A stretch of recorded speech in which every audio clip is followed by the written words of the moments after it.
Bayangkan, jutaan miliaran manusia dibangun di atas khurafat ini agama mereka. Jangan terpedaya dengan jumlah yang banyak. Jumlah kita lebih sedikit daripada mereka, tapi mereka agamanya dibangun di atas apa? Khurafat. Khurafat tentang dosa warisan. Islam mudah. Adam alaihissalam bersalah, dia bertobat. Tobatnya diterima atau tidak? Diterima. Tuhan tidak kejam. Adam bertobat, selesai. Ini Adam sudah bertobat, dosanya masih diwariskan. Kenapa susah-susah seperti itu? Filsafatnya. Ya. Kemudian kata mereka, bapak sayang kepada anaknya, Tuhan bapak sayang kepada Tuhan anak. Ya kalau Tuhan bapak sayang sama Tuhan anak, kenapa anaknya dibiarkan disembelih? Sedangkan Allah Subhanahu wa taala waktu menyuruh Ibrahim menyembelih Ismail. Apakah Ibrahim menyembelih Ismail jadi atau tidak? Tidak jadi. Kenapa Allah kirim apa? Kirim kambing, kirim domba untuk mengganti anak orang. Ini anaknya sendiri dibiarin apa? Disembelih. Disalib. Anaknya sendiri. Sementara anak orang Allah tolong, Allah ganti dengan apa? Kambing. Apakah itu sayang bapak kepada anak? Jawabannya tidak. Ya ikhwan, ini semua khurafat. Kasihan mereka, antum harus ada dai yang menyuruh kepada mereka.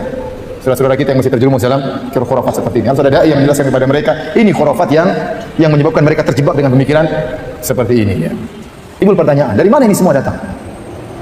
Ternyata kalau antum baca semuanya khurafat ini, filosofi ini datang dari Paulus. Siapa Paulus itu? Dalam Injil itu namanya Rasailur Rusul.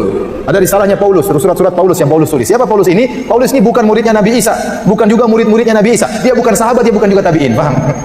Ini seorang Yahudi yang memusuhi Bani Israel. Dia paling benci kepada Masihiyin, paling benci kepada pengikut Nabi Isa. Bahkan dia sebutkan dalam risalahnya, dia selalu menyiksa orang-orang pengikut Nabi Isa. Sampai suatu hari dia berjalan dengan tujuan untuk menyiksa Bani Israel, pengikut Nabi Isa, tiba-tiba Tuhan Yesus datang mengangkat dia sebagai seorang rasul. Jadi akhirnya dia angkat supaya dia menjadi naik jadi rasul, Yesusnya harus jadi Tuhan, paham? Begitu logika dia. Sehingga dia dianggap sebagai seorang rasul. Sementara Hawariyin, para penolong Nabi Isa tidak ada menganggap dirinya sebagai rasul, tidak ada. Mereka murid-murid Nabi Isa, mereka sahabat Nabi Isa, tidak mengaku sebagai seorang apa? Rasul. Nah, ini logikanya Paulus ini, Nabi Isa diangkat jadi Tuhan sehingga dia menjadi nabi. Nabinya Tuhan.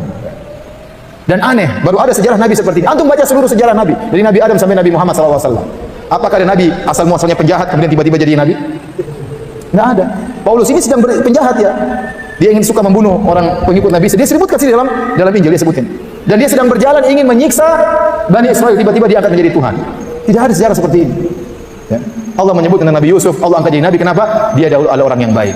Kadzalika najzil muhsinin. Demikian kami beri balasan kepada orang yang baik. Dalam ayat banyak. Demikian kami beri balasan kepada orang yang baik sehingga kami angkat dia menjadi seorang nabi. Kami angkat dia sebagai seorang rasul. Kenapa dia orang baik? Ini sekarang enggak, karena dia penjahat. Maka kami angkat dia menjadi seorang rasul. Ini semua tidak logis. Alhamdulillah, antum tahu nikmat Islam, ya nikmat akidah.